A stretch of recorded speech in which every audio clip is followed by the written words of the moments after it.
제가 오랫동안 컨펜 사역하면서 이렇게 교회를 많이 다녔었는데요. 낙원교회에서 제일 큰 이렇게 환대를 받은 것 같습니다. 하여튼 오늘 귀한 자리 허락해 주신 하나님과 또 모든 성도님들 그리고 우리 최요한 담임 목사님께 감사를 드립니다. 오늘 말씀을 통해서 하나님의 사랑과 그 마음을 함께 나눌 수 있는 시간이 되기를 바랍니다. 6.25 동란이 한창이던 1952년도 겨울날의 일이었습니다. 당시 미군 병사들이 한국을 위해서 싸우러 와 있었는데 그 미군 병사들에게 복음을 전하기 위해서 미국에서 스완슨 목사님 분이 한국에 오셨다가 날마다 새벽에 미군 군용 트럭의 소리에 잠을 깨곤 했습니다. 왜 그런가 했더니 날마다 새벽마다 길거리에 수북히 쌓인 쓰레기 더미들을 미군 군용 트럭에 실어가는 거였는데 이 스완슨 목사님 마음속에 이상한 생각이 들었습니다. 지금 한국이 전쟁을 만나서 먹을 것도 없는 겨울철인데 왜 날마다 저렇게 거리에 쓰레기들이 많이 나올까 하는 의아한 생각이 들어서 하루는 그 새벽녘에 그 미군 군용 트럭의 소리가 들릴 때 그 쓰레기 더미 옆으로 가보게 되었습니다. 근데 그 쓰레기 더미 속에서 어린아이의 팔 하나가 툭 나와 있는 걸 보고서 그 아이를 살리기 위해서 인부들에게 잠깐 멈추라고 한 다음에 그 쓰레기 더미를 여셨는데 스완슨 목사님께서 충격으로 아무 말씀도 할 수 없었다고 합니다. 왜냐하면 날마다 그 미군 군용특이 실어갔던 그 쓰레기는 쓰레기가 아니라 밤새 추위와 굶주려 죽어갔던 한국 어린이들의 시체였던 것입니다. 스완슨 목사님께서 그 광경을 목격하시고 충격을 받으시고서 미국으로 건너가셔서 당시 한국 아이들이 구걸할 때 쓰던 그 녹슬고 찌그러진 그 깡통을 들고 교회마다 다니면서 여러분들 눈에는 이 깡통이 녹슬고 쓰레기통처럼 보이지만은 한국에 있는 어린이들에게는 이 쓰레기통이, 이 깡통이 생명줄과 같은 거라고 하면서 지금 한국이 전쟁을 만나서 수많은 어린이들이 추위와 굶주림 속에 죽어가고 있는데 그리고 그 시체가 쓰레기처럼 버려지고 있는데 누가 이 아이들을 살릴 수 있겠냐고 호소하기 시작했고요. 그분의 호소에 여러분 1952년도면은 미국 사람들은 한국이라는 나라 들어보지도 못했고 어디 있는지도 모르는 그런 나라가 우리 한국이었는데 그 한국의 어린이들 살리겠다고 해서 미국의 성도님들이 기금을 모으기 시작한 것이 바로 오늘날 컴패션의 시작이 되었습니다. 컴패션이라고 하는 영어 단어는 영어의 두 단어가 합쳐된 말입니다. 먼저 앞에 있는 COM은 영어의 접두사인데 함께라는 뜻을 가지고 있습니다. 뒤에 있는 패션이라고 하는 뜻은 고통, 고난, 아픔이라는 뜻을 가지고 있는데 이 함께라는 뜻하고 고통, 고난, 아픔이란 이 두 단어가 합쳐져서 컴패션이라고 하는 단어의 뜻은 함께 아파하는 마음이라는 뜻입니다. 즉 내 옆에 있는 누군가가 아파하고 신음하고 힘들어할 때 그 사람의 그 아픔과 고통과 신음을 마치 나의 고통과 아픔과 신음처럼 내가 똑같이 함께 느낀다는 그 영어 단어의 뜻이 컴패션이고요. 그래서 이 단어는 영어 성경에 굉장히 많이 나오고 있습니다. 그리고 우리말 성경에는 어떻게 번역되어 있냐면은 하나님의 긍휼, 하나님의 불쌍히 여기심 이렇게 번역되어 있습니다. 즉 우리가 이 세상을 살면서 우리도 세상 속에서 아픔을 느낄 때가 있고 정말 고통을 느낄 때가 있고 눈물을 흘릴 때가 많은데 그때마다 하나님 아버지께서 나와 똑같이 내 마음과 똑같이 하나님도 함께 아파하신다는 그 단어의 뜻이 이 컴패션이라고 하는 단어의 뜻입니다. 컴패션은 이렇게 한국을 위해서 시작이 되었고 한국에서는 93년도까지 41년 동안 10만 명 이상의 전쟁고와 불우한 아이들을 훌륭한 성인으로 잘 키워낸 다음에 이제 한국은 잘 살게 되었으니까 다른 어려운 나라의 어린이를 돕기 위해서 한국에서 93년에 철수를 했습니다. 그래서 2003년도에 다시 컴패션이 한국으로 들어왔는데 그때는 왜 들어왔느냐? 이제는 도움을 받던 수혜국에서 도움을 주는 후원국으로 컴패션이 한국에 들어오게 되었습니다. 지금까지 이 세상의 어느 나라도 도움을 받던 나라에서 도움을 준 나라는 한국이 유일하다고 합니다. 그것은 그만큼 우리 한국이 하나님의 은혜를 많이 입었다는 증거이고요. 은혜를 입었다는 것은 다른 말로 하면은 은혜에 대한 빚을 지고 있다는 말씀이기도 합니다. 컴패션의 시작은 아주 작았습니다. 어떻게 시작되었느냐? 그 미국 목사님, 스완슨 목사님 그 한 분이 가졌던 그 작은 마음, 컴패션의 마음, 즉 이 세상 속 전쟁통에 추위와 굶주림 속에 죽어가는 그 한국 아이들의 그 배고픔, 그 추위, 그 고통을 마치 자기 자신의 고통처럼 배고픔처럼 추위처럼 아픔처럼 느꼈던 그 스완슨 목사님 그 한 분의 마음 때문에 시작되었던 컴패션은 그 한 분의 마음이 점점 퍼져나가면서 지금은 한국을 비롯해서 미국, 영국, 프랑스, 독일, 스위스, 이탈리아, 네덜란드, 캐나다, 호주, 뉴질랜드 이런 12개 나라가 힘을 합쳐서 전 세계 29개국에 있는 230만 명이 넘는 즉 전 세계에서 가장 많은 어린이들을 양육하는 국제기관으로 발전을 하게 되었습니다. 그 시작은 한 사람이 가졌던 스완슨 목사님이 가졌던 작은 마음, 작은 컴패션의 마음으로 시작이 되었었는데 한 사람의 작은 마음은 또 작은 일은 작은 결과로 끝나지 않는다는 것을 컴패션의 역사는 우리에게 말해주고 있습니다. 바로 오늘 본문이 이 작은 일의 가치에 대해서 우리에게 말씀해주고 있습니다. 예수님께서는 따르는 제자들에게 이런 말씀을 하셨습니다. 너희들 중 누구든지 작은 자 중 하나에게 냉수 한 그릇이라도 주는 자는 내가 진실로 너에게 말하노니 그 사람이 결단코 상을 잃지 않을 것이다. 참 많이 우리가 들었던 말씀이고 저도 많이 읽었던 말씀이었는데요. 그런데 저는 이 말씀을 읽을 때마다 사실 이 말씀의 의미가 깊이 마음에 와닿질 않았습니다. 왜 그랬냐면요. 작은 아이에게 물 한 잔 주는 거 누구나 할 수 있는 일이고 누구나 하고 나면 잊어버릴 수 있는 아주 작고 평범한 일입니다. 그런데 그런 너무 작은 일에 대해서 예수님께서 너무 지나치게 강조어법을 사용하신 것이 아닌가. 어떤 말씀하셨냐면요. 진실로란 단어를 쓰셨습니다. 또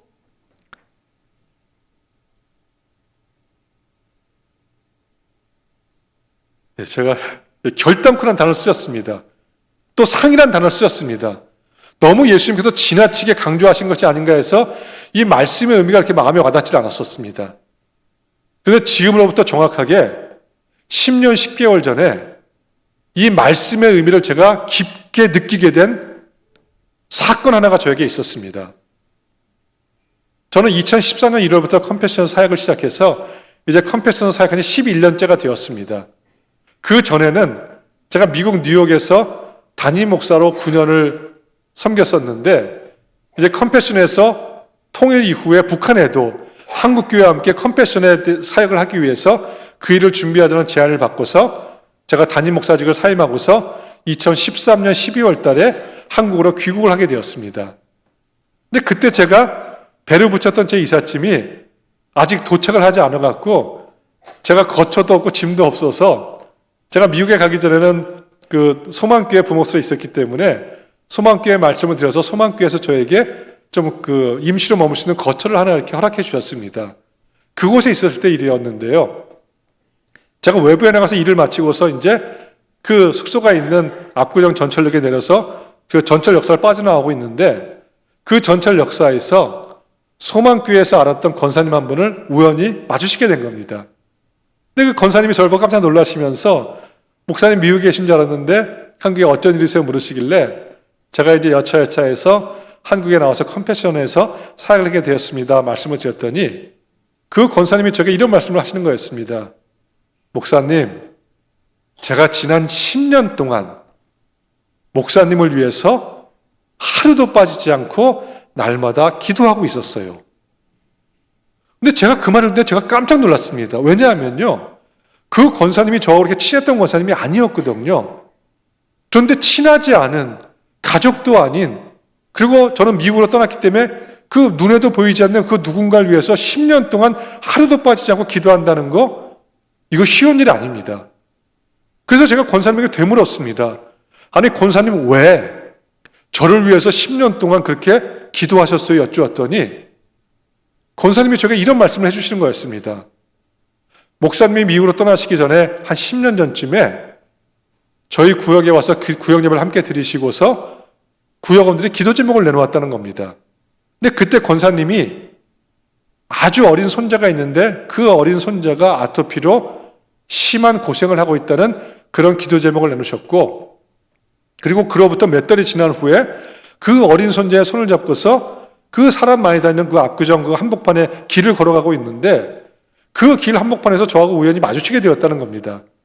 그런데 제가 바로 몇 달 전에 그 권사님의 기도 제목을 기억하고 사람들 많이 다니는 그 길 한복판인 것도 아랑곳하지 않고 그 어린 손자의 머리에 손을 얹고 기도를 해 주었고요. 그리고서 그 이후로 손자의 아토피 깨끗이 나와서 학교도 잘 다니면서 공부도 잘하고 있다는 이야기를 하시면서 목사님께서 바로 그 길 한복판에서 자기의 그 몇 달 전의 기도 제목을 기억하고서 어린 손자의 머리에 손을 얹고 기도하는 바로 그 순간에 하나님께 기도를 이런 약속을 했다는 겁니다. 하나님, 제가 이 목사님 위해서 하나님이 저를 부르시는 그날까지 하루도 빠지지 않고 날마다 기도하겠습니다. 이렇게 약속하셔갖고 그때까지 10년 동안 기도해 오셨고요. 그리고 그 이후로 지금 10년 10개월이 지났는데 20년 10개월째 지금도 저를 위해서 날마다 기도하고 계십니다. 근데 저는 권사님의 그 말을 듣는데 제가 너무너무 부끄러웠습니다. 왜 부끄러웠냐면요. 저는 권사님이 그런 기도 제목을 내놓은 사실조차도 기억이 나지 않았고요. 그 어린 손자의 머리에 손을 얹고 기도해 준 그 사실조차도 생각이 나지 않았기 때문입니다. 저는 그 이후에도 또 많은 기도 제목들이 저에게 들어왔고 또 많은 사역 속에서 시간이 지나면서 그 권사님의 기도 제목과 그 사건은 저의 기억 속에서 잊혀져 갔는데, 즉 저에게는 시간이 지나면서 그 일은 작은 일처럼 여겨졌는데 그 권사님에게는 결코 그 일이 작은 일이 아닌 평생 잊을 수 없는 너무도 크고 고마운 일로 기억되고 있었다는 것입니다. 오늘 주님께서 오늘 본문을 통해서 우리에게 봐서 이 사실에 대해서 말씀해 주고 있는 겁니다. 사람도 작은 일을 이렇게 기억해 주는데 하늘에 계신 너희 아버지께서는 그의 자녀들에게 행한 일에 대해서 그 일이 비록 냉수 한 그릇 준 일이라 할지라도 하나님은 그 일에 대해서 반드시 기억해 주신다는 겁니다. 너희들은 작은 아이에게 물 한 그릇 주었다고 해서 그 일이 작은 일이라고 해서 잊어버릴 수 있을지 모르지만 나는 그렇지 않단다. 나는 내 사랑하는 자녀에게 너희가 준 그 물 한 그릇의 그 고마움을 나는 결코 잊을 수 없단다. 그래서 내가 진실로 너에게 말하노니 그 사람이 결단코 상을 잃지 않을 것이다. 이렇게 우리 주님께서 약속의 말씀을 하신 것입니다. 우리가 일생을 살아가면서 그 누군가에게 내가 준 물 한 그릇이, 따뜻한 말 한마디가, 기도 한 번이 그 누군가에게는 평생 잊을 수 없는 고마움과 은혜로 기억될 수 있습니다. 그래서 주님께서는 작은 아이에게 물 한 그릇 준 것까지도 반드시 기억하시겠다는 말씀을 하신 것입니다. 우리가 살아가고 있는 이 세상에는요, 그 누군가의 도움의 손길을 간절히 필요로 하고 있는 극심한 가난 속에 살고 있는 사람들이 너무도 많이 있습니다. 유엔의 통계에 의하면 전 세계 인구 중에 12억만 명이 하루에 1불 25센트 이하로 사는, 즉 하루에 한 끼를 제대로 먹지 못하는 절대적인 빈곤 속에 살고 있다고 그렇게 이야기하고 있습니다. 그리고 그런 가난의 문제를 해결하기 위해서 수많은 나라들과 수많은 NGO 국제기관들이 돈과 빵으로 그 가난의 문제를 해결하려고 했었지만은, 그러나 이 세상 어디에서도 돈이나 빵의 문제로, 빵으로 가난을 해결한 곳은 아직 한 군데도 없습니다. 왜 그러면 그 수많은 막대한 돈과 빵으로 이 세상에 존재하는 가난의 문제는 해결되지 않고 있을까요? 그래서 이 세상의 가난을 초래하게 된 그 근본적인 원인이 해결되지 않고 있기 때문에 그렇습니다. 여러분, 이 세상 속에 그 가난의 문제, 우리가 알지 못하는 고난의 문제, 고통의 문제, 질병의 문제가 이 세상에 들어오게 된 근본적인 원인이 무엇일까요? 그래서 바로 인간이 죄를 범하는 순간에 하나님과 인간 사이의 영적인 단절이 이루어지면서 바로 가난의 문제, 고통과 고난의 문제, 질병의 문제 이런 것들이 들어왔기 때문에 이 가난의 문제도 근본적으로 해결하려면 다시 원점, 복음의 문제로 복음으로 돌아가지 않으면 안 됩니다. 여러분, 세상에 있는 모든 사람들이 복음을 갖고 산다고 한다면 이 세상에 가난이 어떻게 존재할 수가 있겠습니까? 그렇기 때문에 컴패션은 그저 아이들에게 빵만 주는 구제 구호가 아니라 반드시 아이들에게 복음까지 심어줌을 통해서 예수 그리스도와 함께 그 인생을 살아갈 수 있도록 그렇게 어린이들을 양육하고 있고요. 바로 이 점이 컴패션이 다른 모든 기관들과 분명하게 다른 점이 바로 이것입니다. 제가 11년째 컴패션 사역을 하면서 전국을 다니면서 정말 많은 목사님들을 만났습니다. 그리고 컴패션에 대해서 이야기할 때 목사님들도 컴패션을 어떻게 생각하시냐면은 여러분이 잘 알고 계시는 많은 국제 NGO, 국제기관들 있지 않습니까?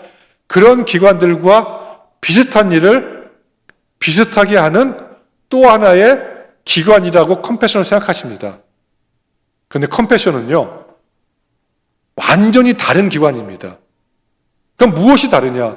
컴패션이 전 세계 수많은 NGO 기관들이 있지만 유일한 점이 하나가 있습니다. 그 유일한 점이 무엇이냐? 컴패션은 그 230만 명 넘는 수많은 어린이를 양육할 때에 컴패션만 이렇게 양육합니다. 컴패션은 29개 수혜국에 있는 8,700개가 넘는 현지 교회를 통해서만 어린이들을 양육하는 유일한 기관입니다. 그럼 어떻게 현지 교회를 통해서 그 수많은 어린이들을 복음으로 그렇게 잘 양육을 하느냐? 사실 수혜국에 있는 현지 교회들도 다 가난하기 때문에 가난 속에 있는 어린이들을 양육할 수 있는 돈이 없습니다. 그래서 컴패션은 그 현지에 있는 교회가 어린이들을 양육할 수 있도록, 그래서 가난을 탈피할 수 있도록 어린이 센터를 열어서 수백 명의 지역사회 가난 속에 있는 어린이들이 어린이 센터에 등록을 하게 하면은 12개 후원국에서 후원자들이 그 어린이들을 1대1로 결연해서 후원을 하게 됩니다. 그럼 그 후원금을 그 어린이가 있는 교회로 보냅니다. 그러면 교회에서 그 어린이의 후원금이 전달이 되면은 그 후원금을 가지고 첫 번째 하는 일이 무엇이냐면요, 아이들 학교 갈 수 있게 해줍니다. 제가 많은 현지를 다니면서 보았던 사실은 무엇이냐면은 사실 가난한 나라도 초등교육 정도는 다 무상으로 국가에서 지원합니다. 근데 문제가 무엇이냐면 아이들이 학용품을 살 돈이 없어서 학교를 가지 못합니다. 그래서 아이의 후원금이 교회로 전달되면 아이에게 학용품, 교복을 다 갖춰줘서 학교 가서 공부할 수 있도록 해주고, 왜냐하면 공부를 못했기 때문에, 학교를 못 갔기 때문에 가난을 자기 자식에게도 대물림하면서 살아갈 수밖에 없었기 때문에 학교 가서 공부할 수 있게 모든 걸 갖춰줘서 학교에서 공부하고 아이가 돌아오면은 교회 어린이센터에서는 무엇을 하냐면 전인적인 양육이란 걸 합니다. 전인적인 양육은 무엇이냐? 사실 세상에서도 교육할 때 전인적인 교육을 해야 된다고 하지만 세상의 전인적인 교육은 가장 중요한 것이 빠져 있습니다. 바로 영적인 영역, 기독교적인 세계관 교육이 그게 빠져 있습니다. 그런데 현지에서 교회와 컴패션이 어린이들 양육할 때 하는 전인적 양육은 무엇이냐면요, 성경 누가복음 2장 52절에서 나왔습니다. 2장 52절, 그래서 그로잉 이호이, 우리 낙원교에서 오랫동안 하게 된 그 그로잉 이호이도 컴패션의 70년의 양육의 결과로 한국에 나오게 된 겁니다. 예수는 지혜와 키가 자라며 하나님과 사람에게 더욱 사랑스러워 가시더라. 바로 예수님이 자라가신 네 가지 모습, 지혜, 키, 하나님, 사람. 하나님이 예수님을 통해서 우리 사람도 이 네 가지 모습에서 자라야 된다고 보여주셨기 때문에 컴패션은 이 네 가지를 이렇게 구분하고 있습니다. 지혜는 지적인 영역, 키는 신체적인 영역, 하나님은 영적인 영역, 사람은 사회 정서적인 영역, 이 네 가지로 분류해서 이 네 가지 분야의 각각 교재가 아이들 연령별로 있고요.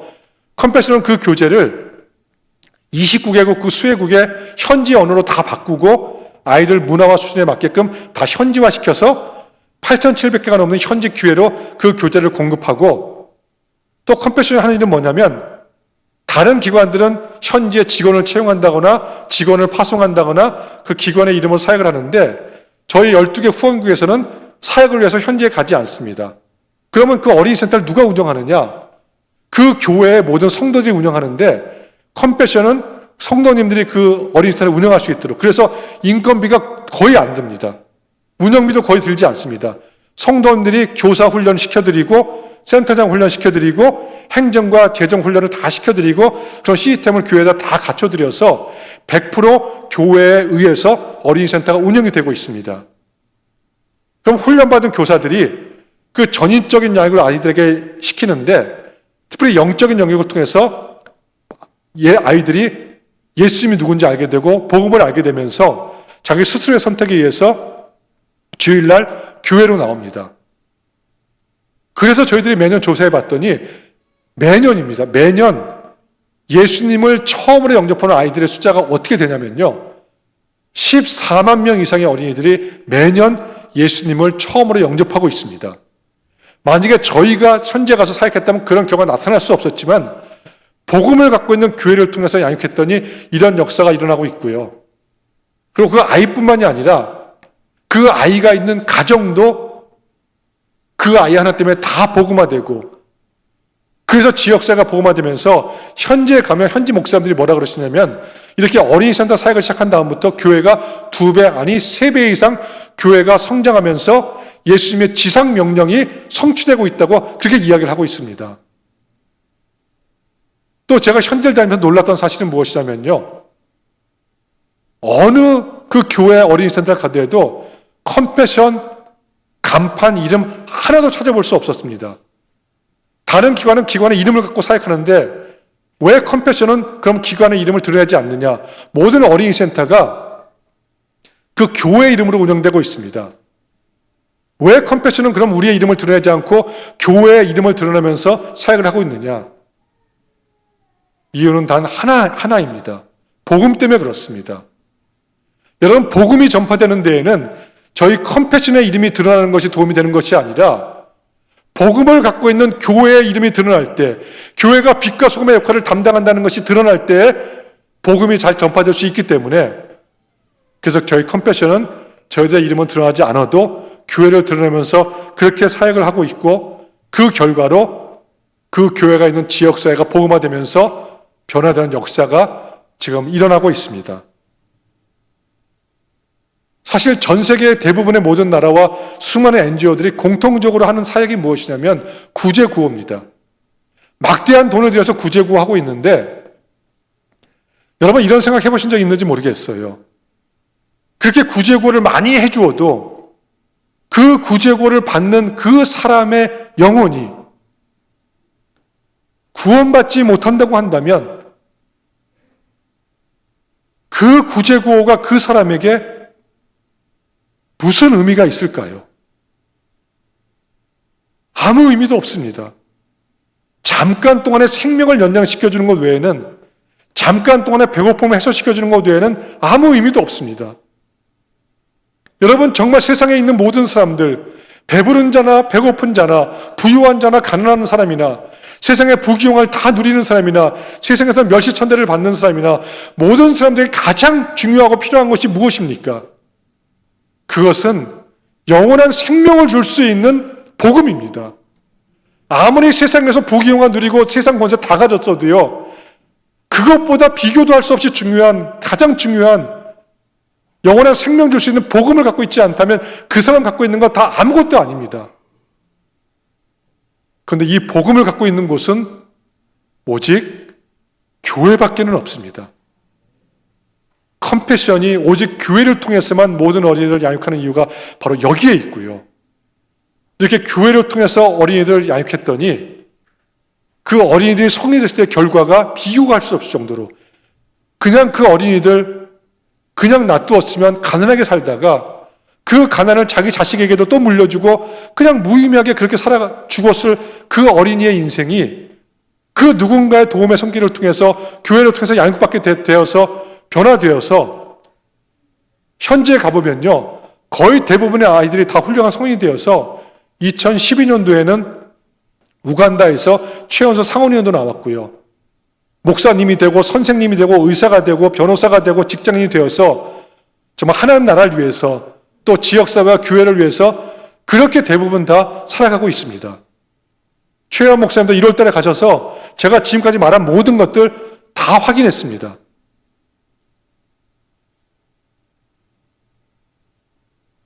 여러분들이 오늘 손잡아 주실, 후원해 주실 그 어린이의 인생도 그냥 놔두었으면 그냥 가난 속에 살다가 무의미하게 그렇게 죽어갈 인생이 이렇게 180도 바뀌게 될 것입니다. 아마 여러분 세상을 사시면서 왜 하나님 계신데 세상은 이렇게 불공평할까? 이런 고민하신 적 있을 겁니다. 하나님 계신데 그러면 불의한 자들, 악하게 사는 자들은 잘못돼야 되고요. 망해야 되고요. 하나님 말씀대로 진실되게 정직하게 사는 사람들은 흥하고 잘 돼야 되는데 세상 보면 여러분 꼭 그렇지 않잖아요. 정말 불의하고 악하게 사는 사람들이, 편법 쓰는 사람들이 오히려 형통하고 잘 되고, 오히려 하나님 말씀대로 정직하게 말씀대로 사는 사람들이 오히려 손해보는 그런 모습 우리도 많이 보고 있지 않습니까? 저희 컴패션의 후원자이기도 하시고 또 홍보대사이기도 하신 여러분 잘 아시는 전 국가대표 축구선수였던 이영표 집사님이 계십니다. 이영표 집사님도 똑같은 생각을 하셨다는 겁니다. 하나님 계신데 세상은 왜 이렇게 불공평할까? 3명의 아이들에게 3개의 빵이 있으면 3명의 아이들이 그 빵 3개를 하나씩 나누어 갖는 것이 공평인데, 이영표 집사님이 세상을 보니까 가진 자는 점점 더 많이 갖고 없는 자는 점점 더 없이 살아가는 세상을 보면서 하나님 계신데 세상은 왜 이렇게 불공평할까? 이런 고민을 하셨다는 겁니다. 그런데 2013년도에 한국 컴패션이 그 10년 동안의 이야기를 담은 책이 고맙다라는 제목으로 출간이 되었습니다. 그 책 속에서 이영표 집사님께서 이런 말씀을 하셨습니다. 제가 그 말을 그대로 인용을 하겠습니다. 나는 3개의 빵이 있으면 3아이가 하나씩 나누어 갖는 것이 공평이라고 생각했습니다. 그런데 하나님은 한 아이에게 빵 3개를 주시면서 나누어라, 사랑하라고 말씀하셨습니다.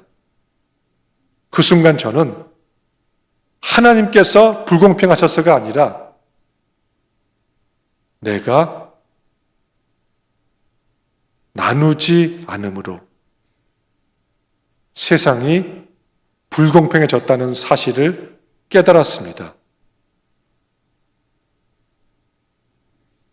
세 사람이 한 개씩 나누어 가져야 할 빵 3개를 한 사람이 다 갖고 있어서 세상이 불공평해진 것이 아니라 그 빵 3개를 갖고 있는 사람이 자기에게 필요 없는 그 빵을 간절히 필요로 하는 다른 사람들에게 나누지 않았기 때문에 세상이 불공평해졌다는 사실입니다.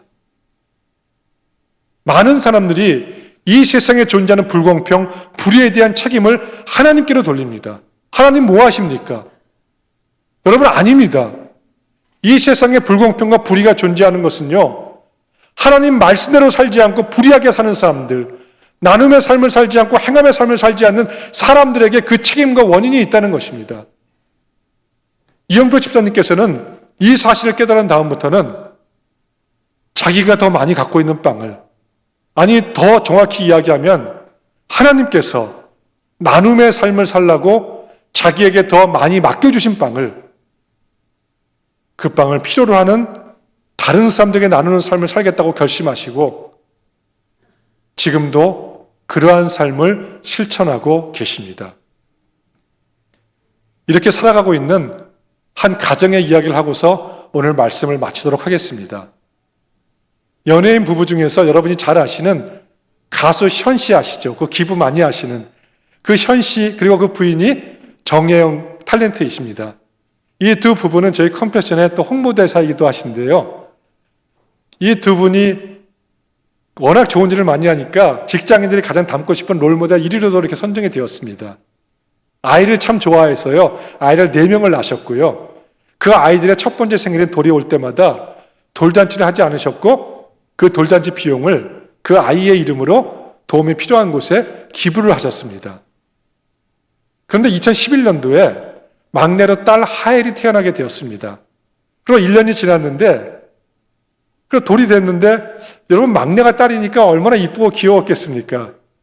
위에 아이들은 돌잔치를 안 했는데 이 아이 딸 하나만큼 막내만큼은 좀 돌잔치를 하고 사진도 찍고 좀 기념도 남기면 좋지 않을까 이런 생각이 들어서 그 문제를 놓고서 기도를 하셨다는 겁니다.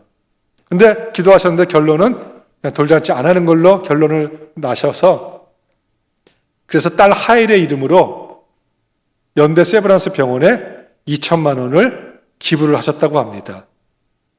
그리고 그 2천만 원을 통해서 당시 심장병에 걸렸는데 돈이 없어서 수술을 받지 못하는 4명의 아이들 심장병 수술비로 쓰여서 4명의 어린이들 생명을 살리게 되었다고 합니다. 션 씨는 나중에 딸 하엘이 커서 아빠 나는 돌잡이 할 때 돌잡이 아시죠? 돌상에다가 뭐 연필, 돈, 뭐 청진기 놓고 집게 하는 거.